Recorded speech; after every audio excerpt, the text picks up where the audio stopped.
Ngomongin perihal PC handheld. Gua ngomongin ini karena sebentar lagi di tanggal 27 besok itu ada pre-order 27 Juni ya. Ada pre-order ROG Ally dari Asus.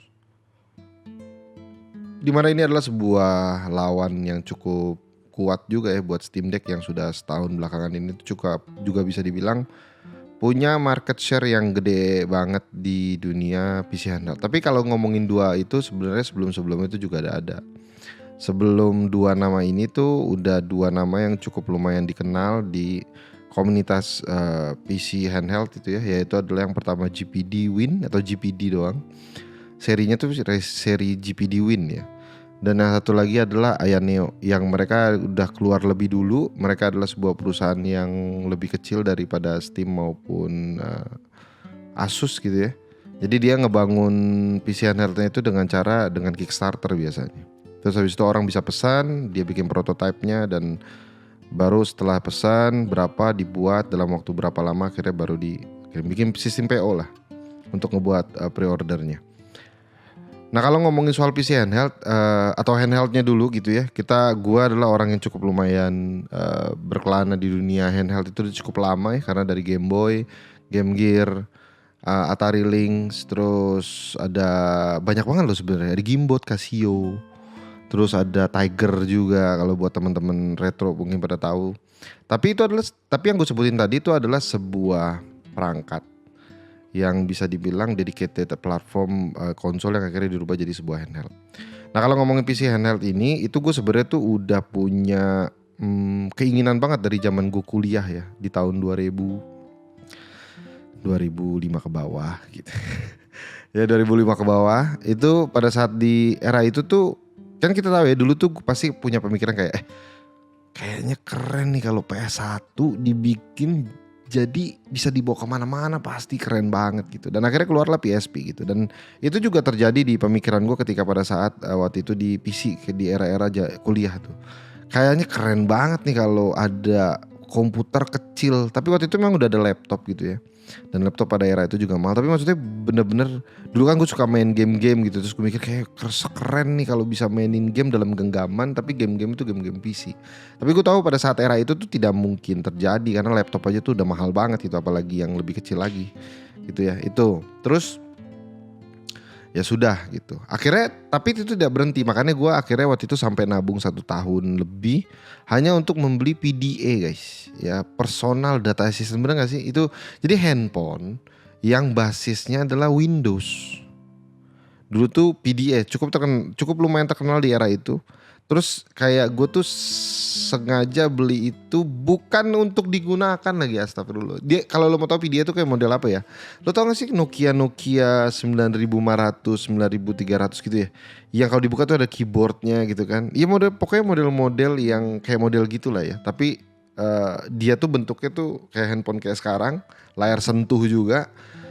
Dan lo dikasih pen, terus kalau pas lo nyalain tuh Windows gitu. Kalau Nokia kan waktu itu Symbian kan. Kalau waktu itu tuh Windows gitu. Jadi gue tahu deh Windows apa, gue nggak tahu deh. Windows Mobile kali atau Windows NT, gue nggak tahu itu Windows apa yang dipakai waktu pada saat itu. Dan karena keinginan tahuan gue atau rasa pengen cobain aja sih, akhirnya waktu itu gue sampai nabung cukup lama hanya untuk membeli PDA itu guys. Sudah era itu udah lewat gitu ya, era-era PDA itu akhirnya masuklah ke, kalau nggak salah tuh di tahun 2000 ya. Rilis pertama kali GPD Win itu adalah di tahun 2016. Gue kayaknya nggak di 2016, kayak mungkin di 2017 kayaknya. Gue adalah orang yang waktu itu mengadopsi atau gue mencoba untuk membeli GPD Win waktu pada saat di era-era awal lah pokoknya. Kayaknya 2016 akhir atau 2017an itu gue nggak beli GPD Win yang kurang lebih tuh harganya tuh sekitar berapa? 5 jutaan, nggak nyampe 6 juta. Itu nyampe di Indonesia. Terus GPD Win itu bisa memainkan game-game yang pada saat era itu tuh cukup lumayan keren gitu. Kayak biasa kan lo bisa mainin Batman Arkham Asylum gitu ya. Lo bisa mainin apa lagi yang gak mainin game-game yang OP-OP juga, tapi cukup lah.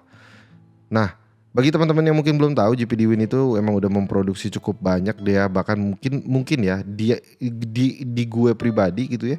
Gue tuh mengetahui ini adalah sebuah perusahaan nih yang mendedikasikan dirinya untuk ngebuat perangkat-perangkat PC super mini gitu. Entah itu pocket PC gitu ya, kayak yang bisa digenggam, yang cuma kecil doang gitu. Tapi dia itu intinya tuh PC, entah itu ukurannya seberapa pun, yang akhirnya dia ngeluarin yang si JPD Winning ini yang dedicated untuk si game. Gue cobain, abis itu gue mainin beberapa game juga di situ.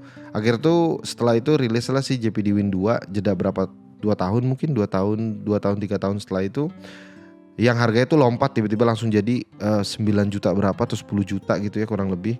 Yang mana gue waktu itu kayak enggak beli, siapa yang mau beli juga gitu. Ya kan, harganya mahal. Dan waktu itu era konsol PS4 harusnya ya.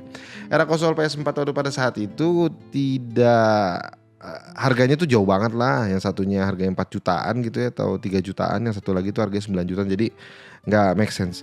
Dan di era GPD Win itu dari gua melihatnya dan dari gua coba baca-baca, gua tuh ngerasa bahwa antusias dari orang-orang yang suka dengan PC handheld tuh tinggi banget. Bahkan ada komunitas-komunitas yang ngebahas tentang kayak game-game apa aja yang bisa berjalan di JPD Win pertama waktu itu khususnya ya, yang berjalan dengan baik, setting seperti apa yang bagusnya, bagaimana supaya lo tuh baterainya nggak cepet habis, bagaimana coba mengelola panas GPD Win dengan baik dan segala macam. Wah, itu hidup banget komunitasnya. Makanya waktu pada saat itu era PC handheld di GPD Win itu bener-bener kelihatan gitu, orang yang bener-bener suka banget sama teknologi PC handheld ini, walaupun dengan segala kekurangan yang ada pada saat itu tuh mereka tuh bersyukur ya dengan itu. Ya karena waktu itu sendiri kayak CPU dan yang lain-lain juga nggak sekeren sekarang, jauh banget lah gitu ya, jauh banget. Dan waktu itu ada juga temennya yang muncul setelah itu, yang gue dengar waktu itu gue juga udah mulai tidak terlalu mau ngikutin banget PC handheld karena harganya tuh udah mulai nggak ngotak menurut gue, yaitu adalah si Ayaneo. Dimana gue lihat kalau nggak salah waktu itu si Acit yang pernah sempat punya, dan gue nanya sama dia, Cit lo beli berapa Cit? Kalau nggak bilang katanya 14 jutaan lah, kata gue bilang wow laptop ya gitu. 14 juta ya, gue coba bilang oke, mahal banget lah gue pikir pada saat era itu gitu. Nah dua ini tuh datang atau berada, dan cukup banyak techtuber luar negeri yang mempromosikan ini juga, memainkan, mereview ini juga. Jadi kayaknya di anak-anak PC handheld itu sudah cukup familiar yang namanya di anak-anak PC itu udah cukup familiar yang namanya tuh PC handheld. Lalu muncullah si Steam Deck ini guys. Steam Deck ini tuh datang dengan luar biasa sih menurut gue ya, dengan konsep gamer banget gitu. Karena berbeda banget pendekatannya si Steam Deck ini. Jadi gini, kalau misalkan gua ngelihat konsol dijadikan sebuah handheld, itu adalah sebuah dedicated platform atau dedicated devices yang dirubah atau ditelurkan akhirnya menjadi sebuah handheld. Tapi dia tuh bener-bener dedikasi gamer asalnya. Beda sama PC. PC itu super devices guys. Lo bisa ngetik, lo bisa browsing, entertainment, kerjaan, desain, main game, semua tuh bisa lo lakukan di PC gitu. Nah jadi Steam Deck ini datang tuh dengan otak gamer. Dia itu tidak datang dengan orang bilang gue datangkan PC dalam genggaman lo, gue datangkan game ke dalam genggaman lo. That's a very different approach gitu. Dan itu menurut gue Steam Deck tuh memberikan satu pendekatan yang sangat baik banget. Karena dengan Steam Deck yang iOS-nya dia yang dia bangun, yang waktu itu menggunakan Linux, yang sebenarnya ada juga itu kan kayaknya sepertinya adalah sebuah big Steam Big ya, yang hanya menggunakan controller aja yang dimasukkan ke dalam si Steam Deck. Walaupun gue nggak tahu jujur aja apakah OS Linux itu menjalankan Steam juga, kan gue nggak pernah pakai Linux jadi gue kurang tahu juga gitu ya. Tapi intinya tuh gue ngerasa bahwa ketika Steam Deck datang itu dia tuh mendatangkan game ke tangan gue. Dia tuh nggak datangin PC guys, dia datangin tuh adalah game ke tangan gue. Dan menurut gue as a gamer ini yang dibutuhkan sebetulnya. Gue nggak mau tembel-embel lo bisa ngetik atau nggak di situ, lo bisa bikin 3D design, lo bisa ngedesain. Gue nggak mikirin itu. PC handheld bagi gue yaitu adalah sebuah perangkat yang bisa memainkan sebuah game, dan Steam Deck deliver dengan sangat baik dengan segala eh, hal yang rasanya sepertinya kekurangan di era-era saat ini, di mana kayak kita ngomongin soal misalkan contoh Aya Neo maupun GP Dwin di era sebelumnya, dia tuh udah bisa bikin itu jadi 1080, bahkan layarnya sendiri juga mungkin lebih dari 1080, ada juga yang kecepatannya gitu ya, ada pokoknya yang lain-lain lah. Nah, Steam Deck tuh datang dengan segala kekurangan menurut gue. Dia itu datang dengan layar yang lebih kecil, nggak nyampe Full HD bahkan ya, kalau nggak salah cuma sampai 800 ya kan. Dan dia cuma bilang bahwa lo bisa mainin game dengan layar yang kecil ini, dimana sebetulnya make sense bahwa lo tidak perlu layar 4K untuk bisa memainkan dan menikmati game dalam genggaman lo. Karena semakin kecil sebuah layar, walaupun dia pikselnya kecil, jadi nggak terlalu kelihatan parah gitu. Waktu itu gue sempat mikir gitu, oke juga. Dan dia tuh datang dengan harga yang menurut gue tuh menarik gitu ya. Gue nggak tahu apakah dipangkas harganya atau dia memangkas harganya, atau emang ini harga yang bisa membuat dia untung. Gue belum pelajarin lebih lanjut. Tapi dia memasukkan dengan harga yang menurut gue pada saat itu tuh mengalahkan pesaing-pesaingnya gitu. Jadi udah dia dedicated, dia punya sistem sendiri, sama layaknya seperti kayak Apple punya sistem gitu ya. Jadi dia ngendaliin sendiri sistemnya sendiri, dan harganya jauh lebih murah. Makanya waktu itu menurut gue Steam Deck nih akan sukses besar, dan menurut gue Steam Deck itu akan men-trigger banyak PC handheld yang lainnya. Walaupun kalau orang bilang ada kekurangan bang, dia nggak bisa mainin Xbox Game Pass, FIFA 2003 juga nggak bisa jalanin anti-cheat dan whatsoever gitu ya. Itu banyak ada kekurangan di situ. Dan akhirnya ROG Ally akhirnya ngeluarin. Dan menurut gue excitednya orang terhadap ROG Ally itu wajar banget. Karena dia datang dengan embel-embel yang sama seperti Steam Deck gitu. Dia mendatangkan sebuah perangkat yang bisa memainkan game. Dia tuh nggak bisa bilang bahwa kalau orang bilang tuh gue memainkan sebuah game, dia punya aplikasi sendiri yang bisa kayak model kayak Steam Deck gitu ya, yang bisa library sendiri dan segala macam gitu ya. Terus tapi dia datang dengan powerful yang dibilang katanya 2 kali lipat daripada Steam Deck, layar yang lebih bagus, CPU yang lebih bagus, dan yang terakhir dengan harga yang bedanya tuh tipis banget. Walaupun gue tidak bisa mengkonfirmasi mana yang lebih baik, mana yang lebih enak untuk dimainkan, apakah benar-benar gitu ya. Karena menurut gue balik lagi ya, kalau lo lihat perang handheld secara general, power is not everything. Kita bisa lihat di Nintendo Switch. Ya, power is not everything. Balik lagi ujung-ujungnya adalah experience lo bermain, game-game yang lo bisa mainkan, dan kenyamanan lo dalam bermain dan yang lain-lainnya gitu ya. Jadi power tuh nggak segalanya gitu ya. Nah, itu yang ketika pada saat lagi ngelihat yang terakhir ini, yaitu si ROG Ally. Nah terus gue langsung mikir gitu, apakah saatnya kita tuh masuk ke era PC handheld, atau gue tuh masuk ke arah sebagai seorang PC handheld, mainin atau beli gitu ya. Positioning gue tuh di mana di dalam era ini gitu. Karena balik lagi gue tuh akhirnya kayak tilas balik ke beberapa, mungkin 1 dekade belakang gitu ya, mungkin beberapa tahun belakangan ini gue ngelihat gitu, gue tuh sebenarnya sebagai apa sih di dunia gamer. Karena walaupun gue megang Nintendo Switch, gue masih jauh lebih nyaman ternyata mainin game itu di depan layar, duduk di sofa di layar besar. Tapi gue bisa mainin Nintendo Switch, tapi gue jauh lebih nyaman bermain di depan layar, duduk di sofa, atau duduk di sini gue sembari main game di PC. Itu yang pertama gue lihat. Terus gue lihat lagi di era-era belakang lagi. Kalau kita ngomongin soal masalah waktu zaman eranya PSP maupun PS Vita, gue punya PS Vita, gue punya PSP. Tapi kalau lo tanya gue jauh lebih banyak menghabiskan waktu gue itu main perangkat konsol yang di depan TV dibandingkan membawa PSP kemanapun dan gue mainkan dimanapun. Nah di sini tuh gue jadi mikir, kalau gue udah punya perangkat yang gue punya kayak misalkan PC sekarang, terus gue udah punya perangkat konsol gitu ya, kalau ngomongin si Switch gitu. Atau sekarang ngomongin PC handheld, gue udah punya perangkatnya sekarang nih, monitor di depan gue punya PC sendiri dan segala macem. Gue takutnya si ROG Ally ini atau PC handheld itu jadi tidak berguna. Dan gue tuh mulai ngerasa ketika akhirnya gue membeli Steam Deck. Ketika pada saat gue beli Steam Deck, gue mainin gak Steam Deck ya? Mainin. Gue mainin everyday gak? Enggak. Lo mainin game-game yang OP gak di dalam itu? Misalkan ngomong ada The Witcher 3, ada Dragon's Dogma, ada bisa main Devil May Cry 5. Di dalam lo bisa mainin apa lagi? Apalagi yang bisa dimainin? Enggak bro, ternyata yang gue mainin di dalam tuh Ender's Lilies, Soldiers, Ori and the Will of the Wisp.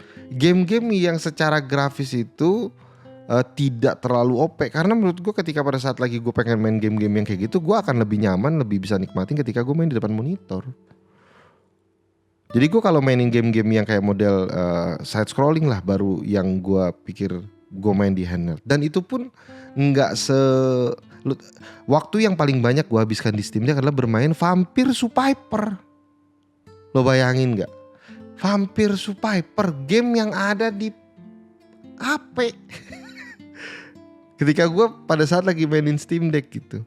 Nah di situ tuh gue langsung kayak mikir kayak, kalau lu menjadikan Steam Deck ini adalah, kalau lu kayak misalkan kalau gue tuh pikir kayak, kalau gue menjadi kayak gue, di mana lu lebih nyaman mainin game itu di depan monitor, di depan TV, duduk di sofa, duduk di gaming chair lo bisa bermain let's say 2 jam, 3 jam, 4 jam gitu bermain di sana dan lo seneng di situ. Gue tuh ngerasa bahwa si PC handheld ini tuh adalah sebuah tools, bukan sebuah perangkat jadinya. Dia tuh cuman aksesoris penambah aja. Dia tuh gak menjadi sebuah utama gitu dalam gua melihat sebuah game. Wah, kayak PlayStation Q cu. Bener gak sih? Bener dong ya? Kayak PlayStation, enggak ya. Tapi maksud gue tidak menjadikannya kayak ini suatu kebutuhan yang banget gue harus punya as a PC gamers gitu. Karena gue ternyata lebih banyak menghabiskan waktu gue.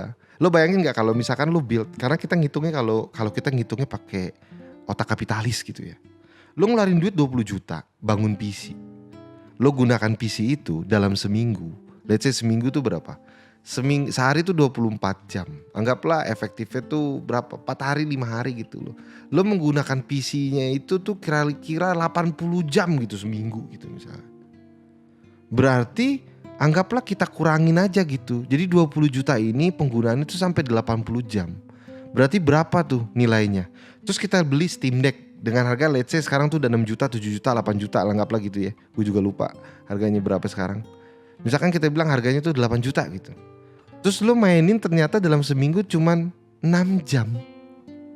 Itu lebih boros daripada lo build PC lo.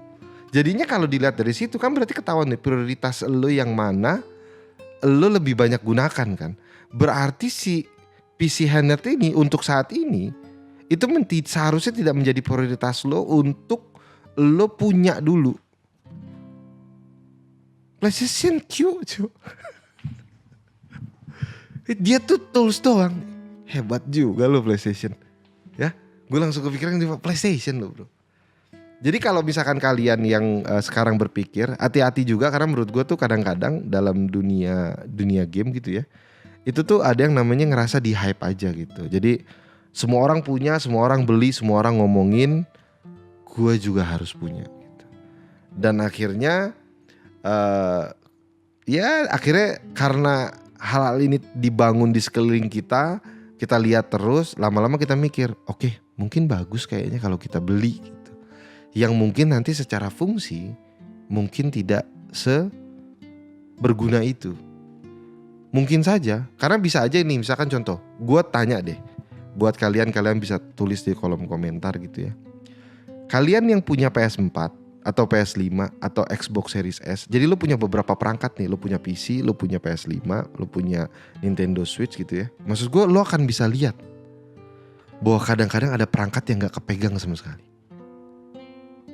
Nah takutnya si PC handheld ini itu pun jadi punya positioning yang begitu di beberapa orang. Apalagi nggak kalau kita ngomongin teknikal soal masalah baterai, soal masalah panas, so itu beda lagi lah ya. Tapi maksud gue secara positioningnya aja sih, gue ngerasa karena banyak orang yang kayak gue harus punya, gue bisa mainin game ini nih di ini, tapi belum tentu. Ternyata siapa tahu lo lebih nyaman mainin depan PC. Tapi bisa juga kebalikannya.